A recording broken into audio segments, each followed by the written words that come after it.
1학년 때 같은 경우는 아까 말씀드렸다시피 이제 대학 수학, 이제 수학을 정말 수학답게 푸는 수업을 합니다. 네, 그 적분을 내가 하는 적분이 아닌 이제 새로운 적분을 배우게 되고요. 이제 제 생각에는 대학 수학이 그냥 이과적인 소양을 갖추는 것뿐이지 그 수학 자체가 이제 뒤에 가서 다른 수업에서 영향을 주거나 그런 것 같지 않아요. 대학 수학 같은 경우는 누가 봐도 어려운 특수한 부분만 합니다. 지수, 로그, 적분, 미분, 그 다음에 프랙탈 같은 거 배웁니다. 그러니까 네, 누가 봐도 재미없는 그 특정 과를, 그쵸?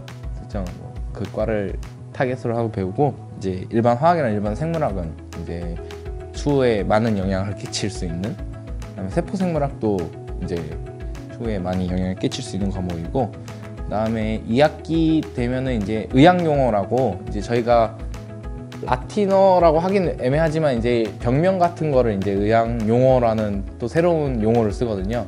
그 용어 사전을 통째로 외우는 수업도 있어요. 그래서 이 아르티티스 하면은 아르티가 관절, 이티스는 이제 염증에서 이거 관절염이구나, 이런 걸 이제 보자마자 대충 감으로 알 수 있는 그런 수업이 가장 임팩트가 컸던 것 같아요, 저한테는. 2학년 같은 경우는 물리화학, 위생물학, 유기화학, 그다음에 생화학 이렇게 큰 중점으로 배우는데, 이제 1학기 같은 경우는 이거의 원 과목을 이제 필수적으로 이수를 해서 이제 생명공학 자체에 이제 초창기의 언어라고 해야 되나요? 생물과학 용어 같은 거를 이제 접할 수 있는 거고, 이제 2학기 때는 이제 2 과목, 앞에 말씀드렸던 유기화학이나 아니면 생화학 같은 2 과목을 이제 이수를 함으로써 이제 좀 더 심층 있는 지식을 좀 쌓고, 거기에 이제 천연물까지 이제 추가적으로 배웁니다. 천연물 같은 경우는 이제 저희가 흔히 얘기하는, 아까 한약 쪽에 혹시 공부를 하냐 물어봤는데, 천연물 화학이랑 한약 화학이랑 좀 다르거든요. 그러니까 천연물 같은 경우는 그 우리가 이제 어떤 풀을 봤을 때 이 풀에서 어떠한 물질을 찾아가지고 그 물질을 약으로 쓸 수 있을지 없을지, 아니면 이게 어떤 효능이 있는지를 배우는 거고, 이제 한약에서 배우는, 한약학과에서 배우는 것 같은 경우는 이제 이 물질을 이제 음양오행에 도입을 해서 이제 어떤 효능을 이제 몸 전체를 봐야 하는지를 이제 공부를 하는 것 같아요. 저희가 이제 한약학과에서 정확히는 잘 모르겠는데, 2학년 수업 중에 기기분석 수업도 있어요.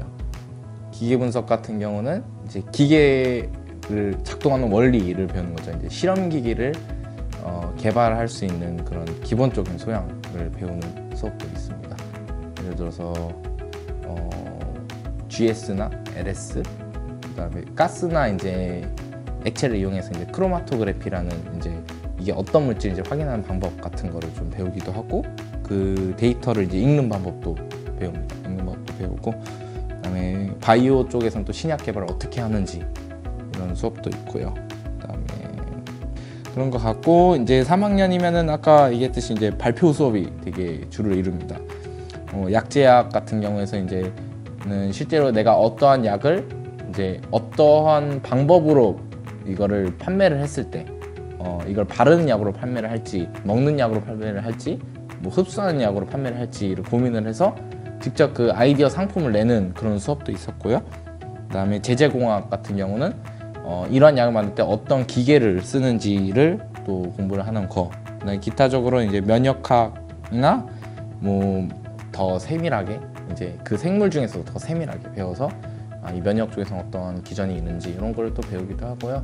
그다음에 4학년 될 때 같은 경우는 아까 또 말씀드렸었는데, 이거 같은 경우는 이제 다양한 외부 강사분들을 초청을 해서 자기가 실제로 이제 가는, 내가 원하고자 하는 진로에 정말 이게 맞는지 없는지 이제 마지막으로 검증하는 단계로 이제 있고, 이게 말이 한 주당 한 명씩이지 이게 18주, 15주 되고 있는 수업이다 보면은 보통 13명에서 12명 정도가 이제 한 수업당 이제 새로 들어오시거든요. 그러면 이제 그 수업이 한 3개, 2개 정도 되니까 30명, 40명 이제 명강사분들 이제 오시게 되는 거죠. 그렇게 아시면 될 것 같고, 또 이제 제약 산업 경영이나 의약품 개발 수업 같은 게 아까 말씀드렸듯이 이제 초청을 하시는 이제 교수님이 계셔서 이제 진행을 하는 강의였고, 이거 말고도 매 학년마다 이제 실험 실습이 있습니다. 보통 이제 생략학에선 직접 식물을 따와서 추출을 해갖고 이게 추출물로 이게 진짜 그 물질이 맞는지를 확인하는 실험도 있었고요. 유기화학은 직접 약을 만드는 아스피린을 만드는 실험도 했었고, 생화학 분석화학 같은 경우는 이제 기계를 진짜 비싼 몇억 몇십억 되는 기계를 이제 실험실에서 빌려가지고 이거를 진짜 실험을 한 다음에 직접 실험을 한 다음에 이게 독성이 있는지 약효가 있는지 없는지 확인하는 시험도 있었고요. 그다음에 약제학 면역학 같은 경우, 약제학 같은 경우는 아까는 이제 약을 직접 만드는 거예요. 그러니까 이거는 그 다음 단계인데, 예를 들어서 이제 이거를 타블렛으로 만든다거나 아니면 뭐 좌약으로 만든다거나 아니면 바르는 크림으로 만든다거나 이런 걸 직접 만드는 실습도 있었고, 그다음에는 실습은 이제 요 정도로 이제 저희가 배우고 있고요.